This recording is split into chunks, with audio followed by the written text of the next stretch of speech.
Okay, so before we can talk about the domain and range of, this is your first graph, right? This is graph number 1? Yeah. Okay. First, we need to know, what does domain mean? Does anybody remember the definition for domain?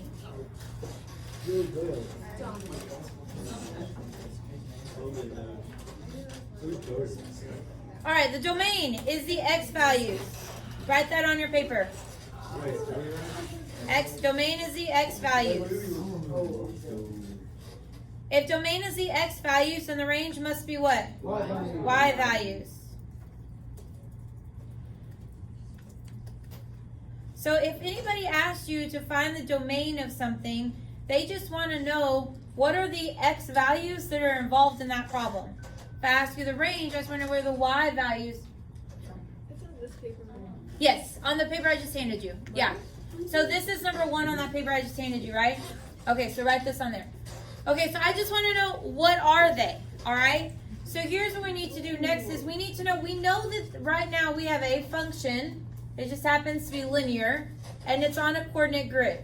Agreed? Okay. This function, this line, has a lot of points on it.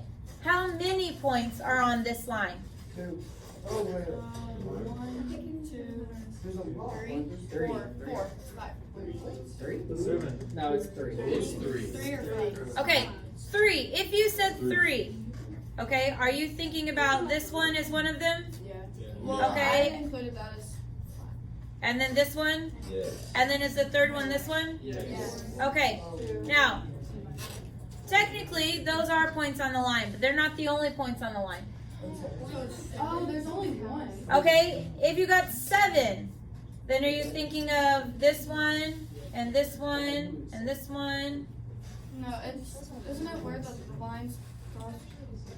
Okay, where they're like perfect cross, like this Yes. one, Yeah. and this one, and Well, I this thought those were one. perfect crosses, but then I looked at them and Yeah. Are those points that are on this line though? No. There's one. Yeah. Okay, here's how a function works. What? Is it infinite? Yes. The holes are open? What? The holes are open? No, not because the holes are open, but yes, it's infinite. Okay, listen very careful. Anytime you have a solid shape on a graph, it can be a curve, it can be a line, it can be a squiggly. Anytime it's a solid shape, then there are infinite points on the line. Because I have a point on the y-intercept, we all agree, but I also have a point where x is 1, right? Couldn't I name the coordinates of this point? It's x is 1, y is about 3.5, right? Is there a point on this graph where x is a half? Yeah, if x is 1/2, there's a point right here. There's also a point right here, and there's a point right here, and there's a point right here, and there's a point right here. The line is made up of so many points that there's no spaces in between them. Everybody good? Okay, there is an infinite number of points. So can you name every single point on this line? No. You can't. But you can tell me where they all exist, right? So if I want to know about the x values, the domain, you can't tell me all the x's that have a point on that line, but you can tell me that they all are on that graph where? On the line. Above the stack. So if you're thinking the x-axis, From it's from 5 to 5. okay, so you can't tell me every single point because there's way too many. But you can tell me that this entire line has x values that fall between 5 and -5. There is no point on this line that has a point at 6, right? There's no point on this line that has an x of -7. But any number between 5 and -5 does have a point on this line. Raise your hand if that makes sense. Okay, so we're going to say, first of all, that the domain is too many numbers to name, right? If it was just individual points, then you could name all the x's, right? But because they're all connected and there's infinite of them, you can't. So all you can say that the domain is all real numbers. Any number that you see, as long as it's between -5 and 5. Does that make sense? So when I ask for the domain, I just want to know, if you took every single coordinate off of this line, what would all of the x values be? And then you have to tell me there's too many, I can't do that. But I can tell you that they all fall between -5 and +5, right? Okay, what do you think about the range? would be between 2 and 7, I think. I can't see. Okay, yeah, so it's kind of hard to see. They count by ones, right? So the range is going to be the y values. Again, there are too many y values for you to write all of the individual numbers, right? If you can't write them all, you can tell me, though, that I don't know what all of them are, but I know they all fall between 1 and 7. Every number you could think of between 1 and 7 has a point you could find on that graph. Is everybody okay with that idea? Yeah. Okay, so we're going to say the range, all real numbers. Is there a symbol for that? Yes, but we're not going to use it today. Between 1 and 7. Okay, now there is one other thing we haven't talked about on this graph. What else is weird about this graph? The holes on the ends. If you have just a normal spot on the line, if it's solid, it can be a normal spot on the line, it can be a bolded spot on the line. But if you have a solid point, either on the line or big and bold, that's just a point, right? And if you have just a point, then you can include it on your line. So if you have a point, you're going to include it. Okay? But like Will said, we have infinite points, right?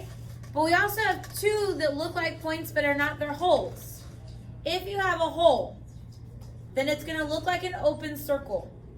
And when you have that situation, it's called a hole, and it is not included on the line.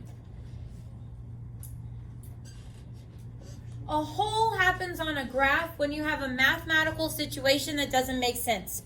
For example, you're not allowed to divide by what? 0. So if I gave you an equation and you ended up dividing by 0 and then you needed to put it on a graph, you can't put that number on a graph because it's not an actual number. It doesn't make mathematical sense, right? So instead, you give it a placeholder, and it's literally a hole. You have to include the hole on your graph to tell you where your boundary line ends, because this x value, can I have 4 on my line? Yes. Do I have 4.5 on my line? Yes. Okay, what about 4 7/3? Yes. Okay, well that wasn't a good number. But anyway, I also have 4.9999999, right? Yes. But is 5 on my graph? No. It looks like it, but it's not because it's a hole. So you have to leave it there so that you have a boundary, but you're going to not include it. So we're going to go back to our domain, and we're going to say, okay, yes, it's all real numbers between 5 and -5, but not including 5 and -5. If those were just normal endpoints, would we include them? Yes. If it was just a normal solid pot on the graph, would you include it? Yes. But if it's an obvious hole, don't include it. Do I need to fix anything about the range? Yes. Yes. The range also has holes on both ends, right? So it's all real numbers between 1 and 7, but not including 1 and 7. Raise your hand if you kind of remember learning something like that. Okay. It's an Algebra 1 thing. So, here's your job before tomorrow. We've done the first one. There are 9 total graphs. We did 1. Your job before you get here is to write the words for domain and range for all the other graphs. Do not do the notations and do not do the word problems. Before you get here, you need to have something written for domain and range in words of all the graphs. Raise your hand if that makes sense. Okay, now listen very careful. It is okay if you're wrong, because we're not going to straight up grade it. It is not okay if you show up with blanks. Do you understand the difference? So even if you're not sure, you need to write your best guess for the domain and range before class starts tomorrow, okay? All right. If you want, you have time to do a couple of